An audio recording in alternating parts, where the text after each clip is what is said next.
So Claudio Ranieri, not the best of regimes that he's been in charge of. What do you think about it in total? Because this is Watford. We're moving into Watford's sixth manager in 4 years now, I believe, or 5 years. It's not a great record to have, is it? Yeah, I think it really shows something about behind the scenes at Watford. They're not really making the right decisions. I thought a lot of us were questioning why Cisco Munoz was sacked in the first place. I thought they were going quite well, and I think since then, I think they've gained about 3 or 4 points. It might be about six actually, because I think Ranieri played, was it 12 games and won two of them? I think it might have been 13 games and 7 points. Yeah, I mean, for a Premier League manager nowadays, I think that's not really good enough. It started off terribly with a 5-0 thrashing against Liverpool, and then yeah, I mean, they only won two games since then, and it was 5-2 against Everton at Goodison, and then 4-1 against Man United at Vicarage Road. So, I mean, they're not the two of the worst wins, but all of the other performances, I don't think were enough to keep his job, and I think although he probably didn't have enough time, I think it was about the right time for them to sack him.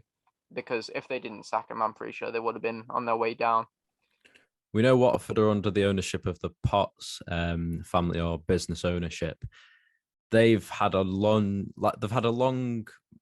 like list of managers, and they obviously went down the other season, and that would have woken them up sort of they need to wake up and think of new ideas. And that's why they bought Cisco Munoz in, because they thought more attacking football.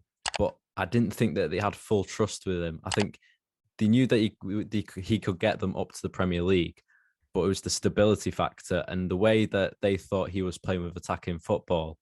I don't think that sort of suited Watford and the hierarchy, really. I think the way that Watford want to look at it as, we want to stay in the Premier League, get the TV rights deal money, and we want to keep it defensive so we can get as many points and break away on the attacks. And we've seen that with Emmanuel Dennis. But it just seems we've seen teams like Leeds, and I know they're quite further down the table this year, but they're at least going for it and making the fans want to champ for something. Yeah, I mean, I think going into the Premier League season, not much was on the side of Cisco Munoz. I know he played attacking football in the Championship, but you see a lot of teams like Norwich is under Daniel Farker. When he first came into the Premier League, he tried to play attacking football, and because he didn't have the quality in the squad, it really didn't work. And I think that's one of the main reasons that Munoz didn't succeed, and also he wasn't given much financial backing. They signed quite a few people on a free. I know they signed Sissoko for, I think it was about 8 million, ten Yeah, it million. was a good deal, wasn't it? Yeah, and I think although these are good signings, they're not really the signings that we're probably going to keep an attacking manager in the Premier League with a defence as shaky as that. With Watford, and we'll go on to Roy Hodgson in just a minute, the structure that they've got with the transfers, don't get me wrong, it's absolutely incredible. We've seen with Richarlison, they brought him in for next to nothing, really, and then made 40 million out of him going to your beloved Everton. Emmanuel Dennis, you could say that he could be like another Richarlison going in the same suit. And I can see it from the financial point of view, trying to get the best next upcoming talent and sell them on. But sometimes I think, don't you want to keep your valuable assets to increase to go up the table? Yeah, I think that's something that a lot of Premier League teams need to find a balance with at the moment. Uh, you see a lot of Championship teams and a lot of Championship fans really complaining about their clubs selling their younger players to make a profit when realistically they should be keeping them to try and get into the Premier League. I think that's something that Watford haven't managed to balance yet.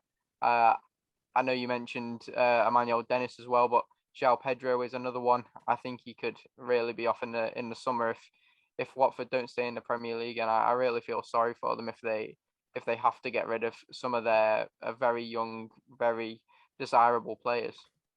On to the next man who comes into the Watford job, Roy Hodgson, 74 years old. It's going to be a tough test for him. 5 years out of the managerial game and in the Premier League, 5 years. It's going to be tough because 5 years is a long time out of the game. And obviously things have moved on since Pep Guardiola is not playing a solid striker. That's one, for instance, that I can think of the top of my head. It's changed quite a lot. And do you reckon Roy will be able to cope with the changes? I have confidence in him. Obviously, it didn't work very well at England, but then when he went to Palace, I think he steadied the ship very well. He kept them in the Premier League when I don't think many managers would have. And although he didn't have much financial backing, he made a not a very good team in the Premier League look like a stable one. So I'm going to be backing him really. I think Watford under him have a very strong chance of staying up, but you look at the teams around them now. Newcastle are investing, and Norwich have just gone into a good run of form. So it's going to be hard for him, as you said, but I have full confidence in him.